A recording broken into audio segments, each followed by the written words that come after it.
Welcome, tailor-made officials, basketball fans, and basketball referees around the world. It's me, I'm back, Mr. Smooth, again here to give you another video to help you develop as officials. In this clip, we're going to be talking about how we officiate the last seconds of the game, what to look for, how to officiate, what to be aware of. So in this game situation, the team in white is ahead 69-63 with a minute left in the game. So we're gonna see how our officials officiate the game. So I'm gonna roll the video.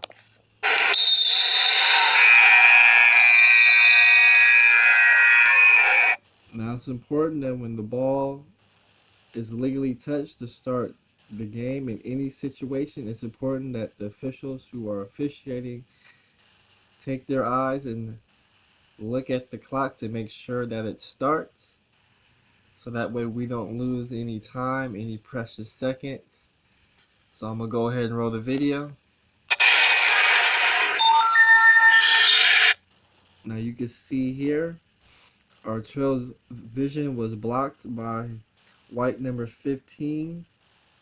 So you can see our trail try to fight and get a look to where they could see the ball handler in the primary being guarded by a defender, see if there's any illegal contact or does the offensive player commit any violation. So that's a good job by our trail official. To look as a trail, we got to be constantly moving to get open angles.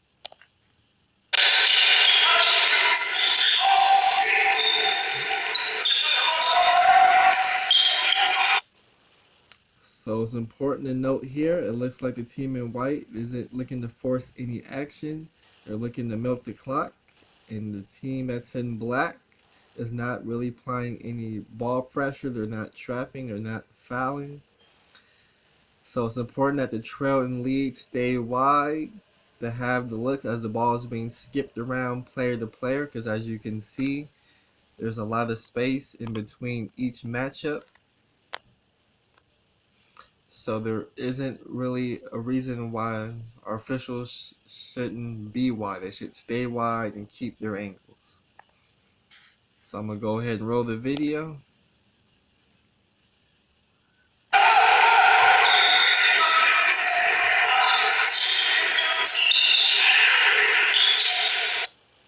So another thing I want to note, since the team in white is looking to milk the clock, when the TMO defense does get closely guarded within that 6 feet, it will be important that our officials show the visual of the 5-second closely guarded count, so that way the white doesn't get a fair advantage to milk the clock. So with that said, I'm going to start the video again.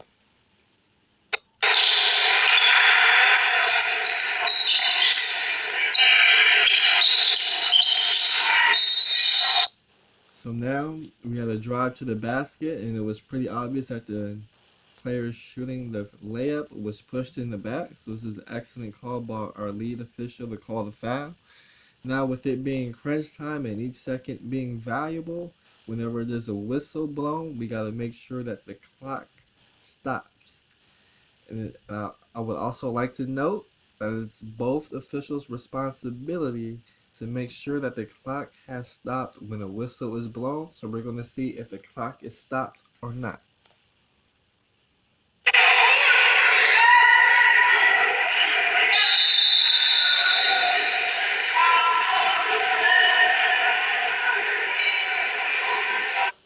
So as you can see, about 7 seconds ran off the clock.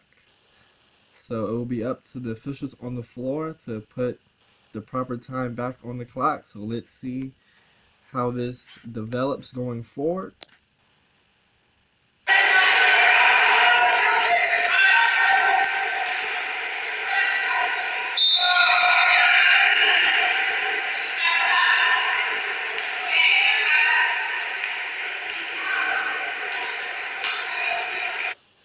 So it appears at this point, the player who committed the last foul has fouled out of the game. Unfortunately, the team in black only has 4 players, so the high school rule states that they must play 4 on 5.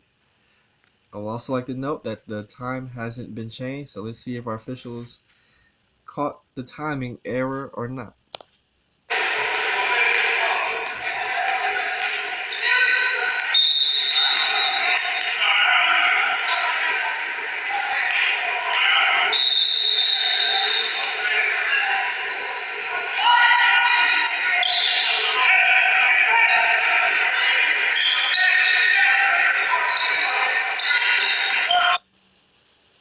So at this point, we still have 24.6, so our officials did not catch the timing error.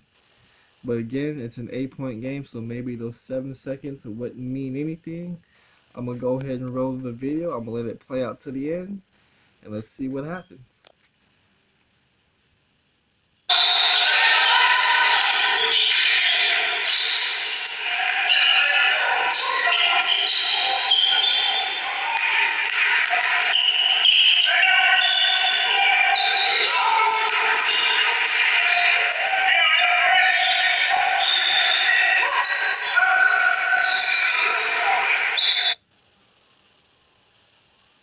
So you see at this point, the black team was able to make an 8-point lead. They made it into a 3-point lead by scoring 5 points on their 2 possessions. So I'm going to go ahead and roll it as the time is about to expire.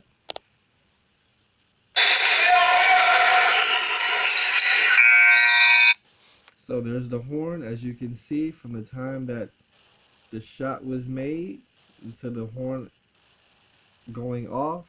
If we would have had those 7 seconds that were lost, maybe the black team is able to call a timeout, set up their press, maybe get a quick steal, or call a timeout and maybe foul, or maybe save their timeout, let the other team inbound it, and then foul with about maybe 5 to 7 seconds of the time that was lost. And maybe they missed the front end of a 1-and-1.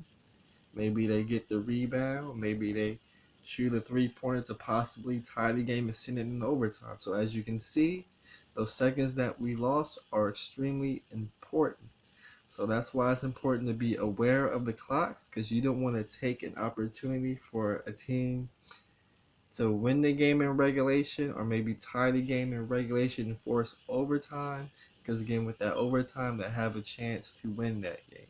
So it's important to be aware of the clocks. Don't let your clock awareness get you into any trouble. So I'm going to close on this video. Again, I'm Mr. Smooth.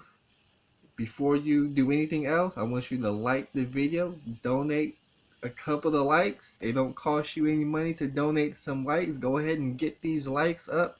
Hit the thumbs up button for me. Share the video if you can. Comment on the video if you want a topic for me to talk about, to discuss. Put that in the comment section.